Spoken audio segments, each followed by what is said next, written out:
Today, we'll guide you through the assembly process for your new kiln, from the moment it arrives at your door, to powering it on.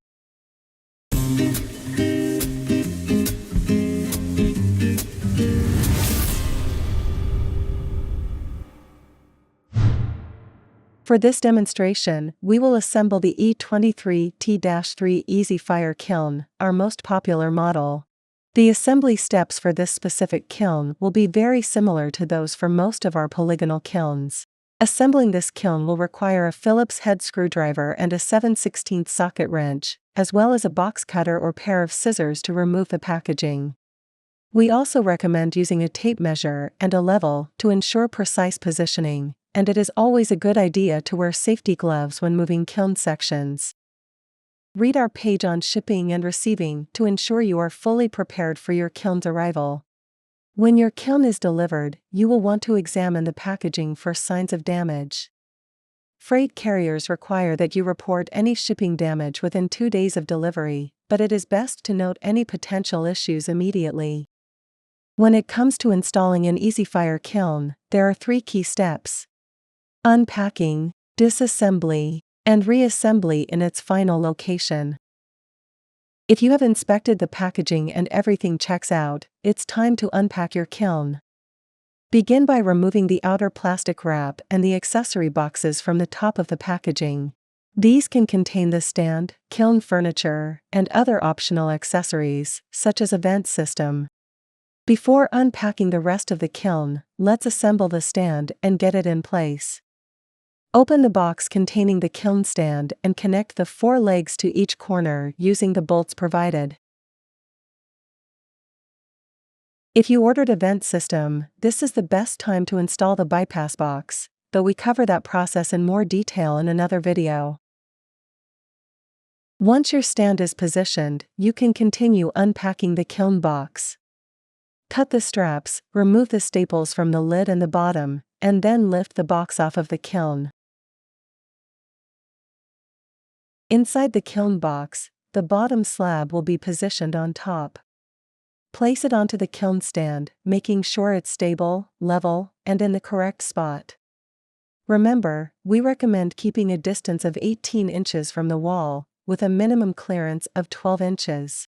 Remove the foam padding from the lid and cut the plastic wrap off of the kiln. While you might be tempted to move the entire kiln into place at once, we generally advise against it. It can be done if you have enough people and only move the kiln a short distance, but it is also risky and could lead to damage. Instead, we recommend disassembling and reassembling the kiln at its final location. This method is safer, requires fewer people, and may be necessary if there are doorways or other obstacles. Start the disassembly by removing the lid. Open the lid and hold it at a 90-degree angle to release the tension on the hinge spring. Once the tension has been released, remove the cotter pins from the tension rod and extract it. Gently close the lid and remove the cotter pins from the spring rod, followed by the rod and springs. With these parts removed, you can lift off the lid and set it aside. We strongly recommend having 2 people to lift the lid and each kiln section. Next, it's time to disassemble the kiln rings. To do this, you must remove both the hinge plate and the element box. Let's start with the element box. First, remove the 2 screws on top of the control panel to hinge it down. Unplug the thermocouple and power wires from the terminal strips leading into the element box and feed them through. These wires will be numbered to help you keep them in the correct order, but it's a good idea to take pictures as you go. Once unplugged, remove the 3 screws on the right side of the element box and lift it off its hinge pins. Now, loosen the screws on the hinge plate and remove it. The hinge plate acts like the spine of the kiln, holding all the sections together. With the element box and hinge plate out of the way, carefully lift each kiln ring and set them aside. To reassemble, start by placing the bottom kiln ring directly onto the base. Ensure it is in the proper orientation, and take the time to align the ring with the base and make them flush. Stack the remaining kiln rings in the correct order while keeping them in the proper orientation. Next, reattach the hinge plate to hold the rings in place. Slide it back onto the screws and only retighten a few of them.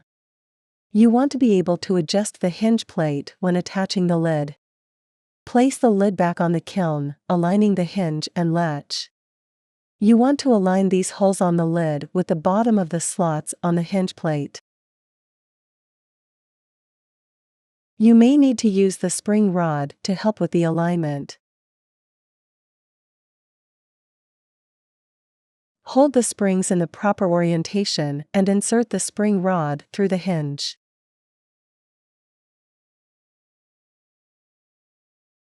If everything lines up correctly, tighten all the screws. You can now reattach the element box by placing it onto the hinge pins. Feed the power and thermocouple wires through the box in the correct order, from top to bottom. Secure the box with the 3 screws on the right-hand side. Reconnect the power and thermocouple wires to the terminal strips in the correct order.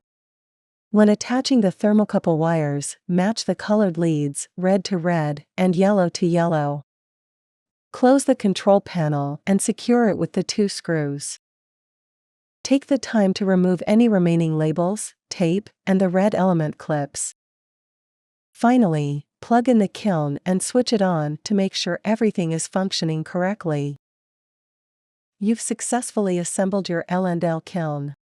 Once assembled, follow our guide on programming your kiln's first firing. This concludes our assembly video. If you're new to kilns, we recommend watching our other videos and tutorials on our website at hotkilns.com.